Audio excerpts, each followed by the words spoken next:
If you open a 1998 Soulfly debut album booklet, you'll see that Max Cavalera made a dedication to a number of people, but most notably to Dana Wells, his stepson. He wrote, "Bleed and First Commandment are dedicated to the people involved in the murder of Dana Wells and the cover-up of his death. You know who you are. Judgment is coming." And when you look at the artwork of the CD, you see a heart with wings over a lotus flower with the words, "In loving memory, Dana." This is actually a picture of the tattoo that Dana's mother, Gloria Cavalera, has on her back. So what exactly happened to Dana and the Cavalera clan? Welcome to Nocturne, songs and bands inspired by the dark. If you're new here and you want to keep up to date with the stories we talk about, please subscribe. And if you'd like to support our content, leave a comment and like the video. The report from the Phoenix police stated that on the morning of the 16th of August 1996, at 1:43 a.m., Dana Wells was driving a green 1995 Hyundai Accent when he lost control of the vehicle and collided into a tree. An eyewitness driving toward the accident saw two cars speeding beside one another. The green car was to the right, and a white car with a black pinstripe on the side was beside it in the center lane. The eyewitness saw the green car slide, hit a tree, and flip over. The white car kept driving. Dana was not the only person in this car, which belonged to his girlfriend Kristen, who was staying over Dana's house that night. When emergency personnel arrived on the scene, Sean Thomas and Miles Gratzi were found injured but alive. Dana was the only casualty. At the time of the accident, Max was touring with Sepultura. Gloria Cavalera, his wife and Dana's mom, was Sepultura's manager at the time. Sepultura's guitarist, Andreas Kisel, got the news first and told Gloria. Naturally, she was extremely distraught. Sepultura was touring with Ozzy Osbourne, and he loaned Gloria and Max his private jet so they could immediately fly from Donington in England back home to Arizona, while Kisel took over vocals for the time being. It took firefighters several minutes to extricate the two men from the vehicle. Grassie's legs were broken, and Thomas suffered a broken jaw and facial abrasions. They were both taken to the hospital. Detective Don Ripley contacted Sean Thomas, who was in the intensive care unit, and asked about the events leading up to the collision. Thomas stated that he, Dana, and Miles Gratzi were at the Ligori's bar on East Indian School Road. They arrived at approximately 11:45 p.m. and stayed there for about 1 hour. Sean stated that they were headed home. However, he does not remember anything after leaving the parking lot of the bar. Detective Ripley did not speak to Miles Gratzi until the following day because Gratzi was in surgery. But when the detective spoke to Gratzi, his story was exactly the same as Sean Thomas's. What are the odds that both men would claim amnesia, especially when Thomas had time to speak to Gratzi before the detective got to Gratzi, a fact that Thomas confirmed in a later deposition. Dana's mom, Gloria Cavalera, filed a wrongful death lawsuit against Sean Thomas and Miles Gratzi, and during the deposition, they remembered more details that occurred prior to the car crash. Gratzi and Thomas traveled to Dana Wells' house in Gratzi's 1985 Pontiac Firebird, hung out there for about 45 minutes, smoked some weed, and then decided to play pool at Ligori's bar. When they tried to leave, Gratzi's car wouldn't start, and so Dana borrowed his girlfriend's Hyundai. Remember earlier when Thomas said that they arrived at about 11:45 p.m. and that they stayed at the bar for about an hour? Gratzi stated that he couldn't remember the time that they got there, nor for how long they stayed, but claimed that they were playing pool until 1 a.m. Thomas altered his story a bit by saying that they were playing pool at the bar for an hour and a half, and that they left Ligori's at 1:30 a.m. When the three men left the bar, Thomas had some Funyuns that he left in the car, but apparently there were ants on it. So he rushed back into the bar to rinse his mouth out. And Grazzi corroborated this.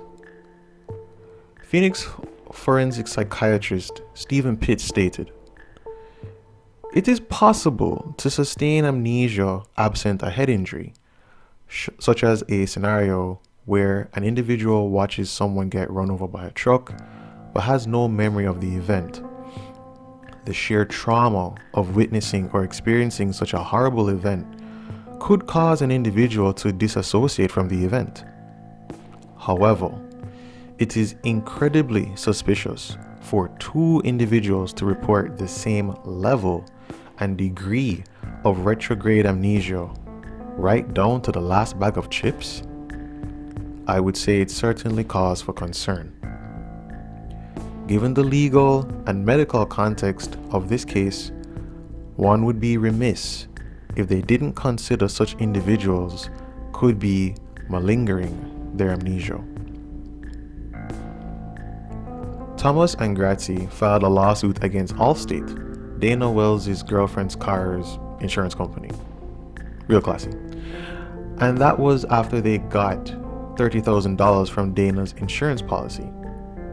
Look, I get it, medical costs are expensive, but I don't know, I think this is in bad taste. Allstate's attorney asked Grazzi if he had amnesia the night of the accident. Grazzi said yes. So he asked if he spoke to a neurologist about it. Grazzi said no. Allstate's attorney also mentioned that the hospital had no record of Grazzi suffering either retrograde or anterograde amnesia, meaning that there were no signs that Grazzi was unable to recall events before the crash or unable to retain new information after the crash. Yeah, it's pretty odd that they couldn't remember anything.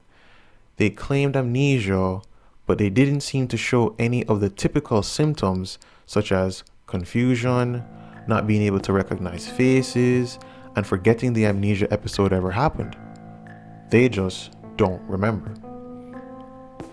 Also, when I read the deposition, the way Grazzi and Thomas answered the lawyers just seemed very odd. I mean, Dana was their friend, right?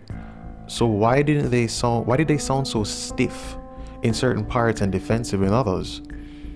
Why did they continue to claim amnesia when there was no evidence that they suffered amnesia? It would be difficult to charge Grazzi and Thomas with any crime, so why would they not mourn their friend's death in the way that it would be appropriate? And why would Dana just swing his girlfriend's car into a tree and die, completely unprovoked? Unless the car had something wrong with it, and there's no indication that there was, there's something else to this story.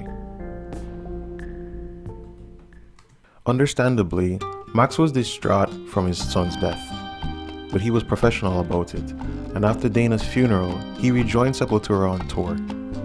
But something was increasingly different. Max's bandmates sat with him and spoke about their request to fire Gloria as manager. Their reason?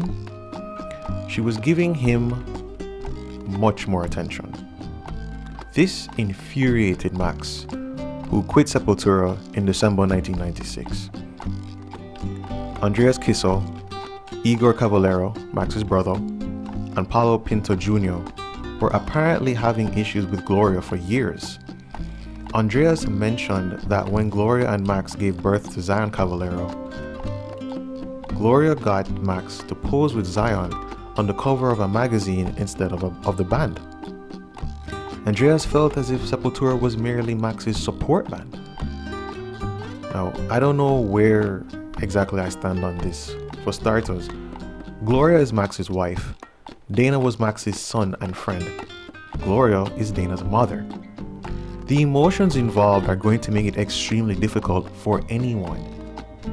But because Gloria had a job to manage the band, and it's not like I was there to witness Gloria ignoring the other band members, maybe Andreas and the others have a point. I don't know. Then again, is it unusual for the frontman of a band to pose alone or to be front and center while the other members are staring off into the distance? He is, after all, the face of the band. Is it right? Maybe not, but it isn't unusual. However, in an interview with Face Culture, Max stated that when he and Gloria returned to Phoenix, Andrea's wife tried to bury Dana before they got home to get it over and done with. Now, obviously that's pretty messed up, but also extremely confusing because Andreas had an acoustic set with Jason Newsted at Dana's funeral. So I don't even know what to say to that. It's a lot of he said, she said, and I don't really know what the truth is.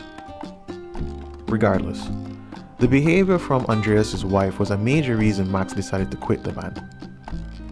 And under the weight of success from Sepultura's Roots album, Max started over and began Soulfly.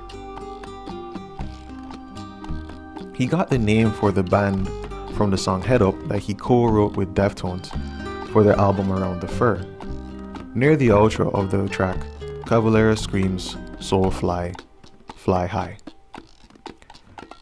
Dana had a good friend named Mark Corona. He spoke to David Holthouse, who did an expose on Dana's passing and spoke about how good of a guy Dana was. Mark said that Dana was so good that he was, quote, even nice to the fat ugly girls in high school. Most guys aren't close to that good, end quote. Yeah, I suppose they're not. He spoke about how Dana would blast heavy music, but he drove like a Sun City grandma and didn't get his license until he was 19. Dana also suffered from celiac disease, an autoimmune and digestive disorder which causes inflammation of one's small intestine when gluten-based products are ingested. That means that Dana couldn't drink beer or ale. A celiac may drink other types of alcohol, but Gloria Cavalera stated that Dana didn't drink at all. There was speculation that Dana might have been driving while intoxicated because a beer bottle was found in his pocket and a case of Coors beer in the passenger side. More on that later. But the characterization of Dana paints him as a mild-mannered metal enthusiast. Miles Gratzi and Sean Thomas, on the other hand, were not seen as favorably. Gratzi, Thomas, and Wells all attended Shadow Mountain High, but Dana's girlfriend, Kristen, stated that she didn't remember Gratzi or Thomas hanging with Dana before. Gloria Cavalera also noted that those two had never come to the house before. She considered them Sepultura groupies who were mooching off of her son because his stepdad was the almighty Max Cavalera. Dana's little brother, Richie, remembers tripping over a phone cord and seeing that Sean Thomas was on a phone call and holding a scrap of paper. The social circles these guys were a part of were pretty close-knit, so there was a ton of rumors floating around. A guy named Chris Pecco spoke to David Holthouse, the reporter who's doing the expose, and distilled the essence of the incident to this. Either Sean or Miles, or both, were enemies with someone involved in a drug deal who wasn't paid. After leaving a party that night, they were followed and run off the road, and Sean and Miles knew who followed them and who ran them off the road, and the amnesia was a con. That's what everyone was saying, but no one knew exactly where it was coming from. It was always, oh, so-and-so talked to Sean at a party and he told them the whole story, or I know so-and-so and they visited Miles at the hospital, and he told them that we're being chased and shot at by these gang guys. That sort of shit. Knowing Sean and Miles, I tend to think there was something foul about that accident. You know what I'm saying? Unfortunately, Dana had a lot of fake friends who wanted to have a connection to his family and used him as sort of a person who could hook them up with concert tickets or whatever. Pretty fucking sad if you ask me. Pretty fucking sad indeed, because more of Dana's friends came forward. Chris McDonald and Travis Demare, and spoke to reporter Bolthouse on Thomas and Gratzy. They said the two men liked to act tough, carried guns to intimidate, and hung out with drug dealers. So why would Dana be caught up with guys like these? As was said before, they grew up together and shared the same taste in music. And as you probably know, music can be a major bonding agent between people. All of my closest friends share the same taste in music as I do, so I understand it. Then you add the fact that Dana's dad is Max Cavalera. It could be that Thomas and Gratzy wanted to be as close to the greatness as possible, as Gloria Cavalera had stated earlier.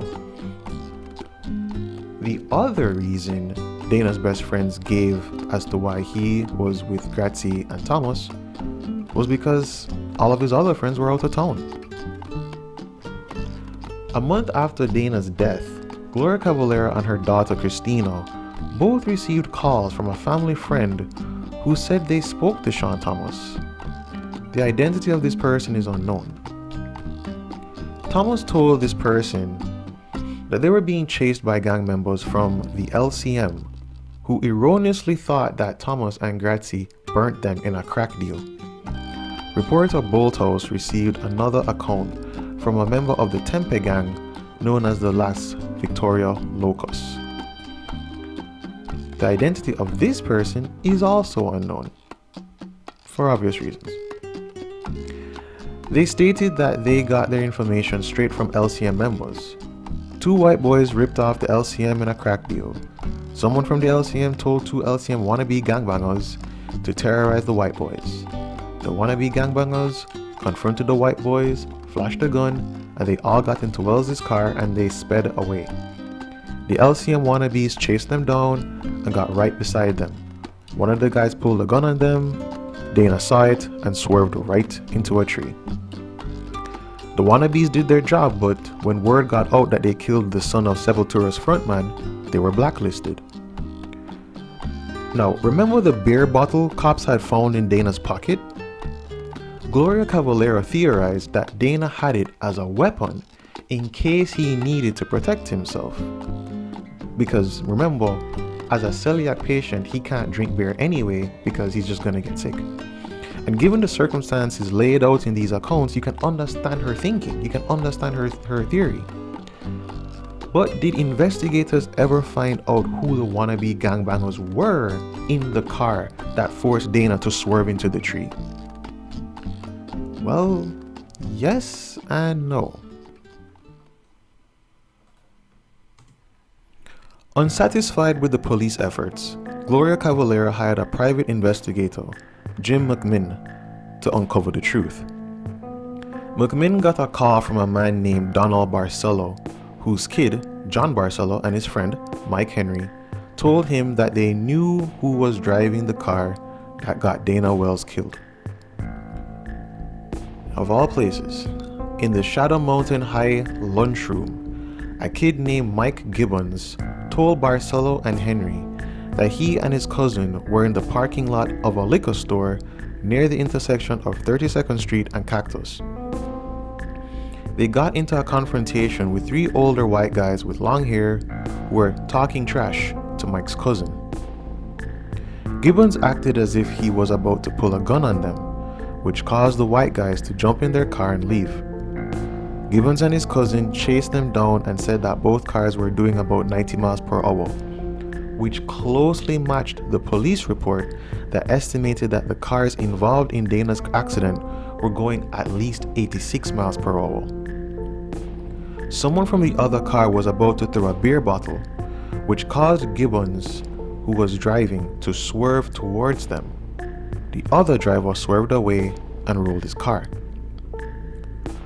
So why was Gibbons talking to Barcelo about it? Oh, by the way, I apologize that there's like so many different names coming up, but it's just the nature of this story is just like name after name after name for more details and stuff. So, apologies for that. But why was Gibbons talking to Barcelo about it? Barcelo assumed that because his dad used to be a cop, Gibbons was trying to figure out what he could be charged with. It would have ranged from reckless endangerment at best to second-degree murder at worst. When Detective Ripley, the original detective on the case, tried to talk with Gibbons on several occasions, his parents or attorney blocked it. But that wasn't the end of people's interest in Gibbons' story. In 1998, Gibbons was subpoenaed as a part of Gloria Cavalera's wrongful death lawsuit and named Gibbons as a defendant. Gibbons apparently was deaf and could only read lips, so he had to write on what happened on that fateful night. And I'll summarize it here. Gibbons denied witnessing Dana Wells' collision. Gibbons was driving his parents' light blue, pinstriped 1993 Dodge Shadow late night when someone pulled out in front of him. He slammed on the brakes, yelled at the other car with the window down, and beeped them. No, wait a minute. A light blue car with a pinstripe? The eyewitness at the beginning said that the car was white with a black pinstripe. And that's awfully familiar. Gibbons pulled into the parking lot of Bob's Liquors while the dark colored car that pulled in front of him pulled into Jack in the Box. 3 people got out of the car and yelled at him, with one seemingly with a gun in his pants. He would later say that it was 2 people in his oral testimony. Gibbons drove away, but the other car caught up with him. They threw something that hit Gibbons' car, but after that, the other car fishtailed, and he didn't know what happened to the car after that. Also, Gibbons cannot remember what he and the other person in the car with him were doing between 10 p.m. and 12 a.m. Now, this is a lot of people who can't remember a lot of important details, but okay. Oh, by the way, remember when Gibbons said that he was with his cousin earlier when he was talking to Barcelo? Turns out he was with a kid named Eli Miller. Eli Miller was 14 years old and is not Mike Gibbons' cousin. Miller really didn't help anybody's case. He contradicted a lot of the details of Gibbons' testimony. Gibbons said he dropped Miller off, then went home. But Miller said that Gibbons spent the night at his house. Miller said that the car windows were rolled up when the other car had cut them off, and neither of them shouted anything. He said that Gibbons did not slam on his brakes or honk his horn. Miller didn't even see any of the guys in the other car run across the street. He said none of them made a gesture as if they had a gun. Miller testified that he didn't even see the other car fishtailing. This poor little kid seemed to be dragged into something that he either could not handle or was poorly prepared for. Gloria Cavalera and her attorney doubt that Eli Miller was in the car with Gibbons. I would probably have to agree. At this point, Soulfly's debut album had been out for a year and boasted an impressive and star-studded list of guest appearances, such as Gina Moreno, Dina Cazares, Fred Durst, DJ Lethal, and Brazilian pop icon Jorge Ben. The album will be certified gold, selling over 500,000 copies, and boasts the certified motherfucking bangers: Eye for an Eye, Bleed, First Commandment, and Tribe. I think Dana would be proud of his father, his album, and everything Soulfly has accomplished. So we've heard from Sean Thomas, Miles Gratzi, and Mike Gibbons when they spoke during their depositions, but turns out they had more to say. After journalist David Holthouse's article on the tragedy, which I've referenced like throughout this entire piece, Miles Gratzy's aunt wrote a letter to the editor of Phoenix New Times, the publication that published Holthouse's expose. She stated that Sean was more Dana's friend than Miles's, and that Miles didn't know Gibbons, but she pointed out that Gibbons lived down the street from Sean. Don't know why that's relevant, but okay. She denied that there was a drug deal or any gang-related incident. It was just, as she said, stupid young men menacing each other as young men do. She also denied that a detective spoke to her or Miles. Moreover, she also stated that Miles will walk with a limp for the rest of his life and has spent hundreds of dollars on a hypnotist to reverse the amnesia.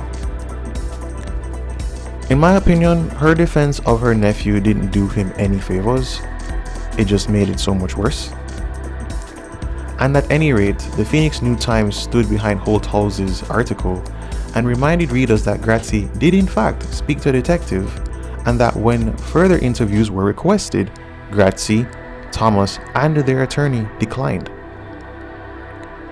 Then, in the comment section of a DCHeavyMetal.com story on Max Cavalera that had absolutely nothing to do with Dana or the incident, a user by the name of Michael Gibbons wrote a long-ass post stating that, quote, unfortunately, Dana wasn't murdered, but was the instigator, the aggressor, and was under the influence and caused his own accident, resulting in his death, unquote. He stated that Gloria Cavalera continues to spread the lie that Dana was being chased by gang members. This user, who really and truly, we don't really know if it's actually Mike Gibbons from earlier in the story. It could just be a troll. I don't know. I don't know what to think, because I genuinely can't understand why anybody would do something like this. But I especially can't understand if anybody who was innocent would do something like this. But anyway, this user, whoever it is, just kept repeating the same talking points over and over and over again. He wrote 660 words. Honestly, I just can't believe that in 2015, on an article that isn't related to Dana or the incident, that potentially he would write this, because I don't know if it's actually him. So now Mike's story is that Dana was the aggressor of the two white dudes who crossed the street to confront him. You see, this whole story is just a fucking mess, and it's crazy. I think what also makes it so bad is that he wasn't even replying to someone else's comment. He was literally he just said it, and it makes no sense. Why would you just, out of the blue, out of nowhere, no one's even thinking about it, you just come and say that? That's fucking weird, man. I'm sorry. But it doesn't stop there. He also, again, potentially, Mike Gibbons also took to the Deftones subreddit in 2016 to once again express his innocence and Dana's guilt.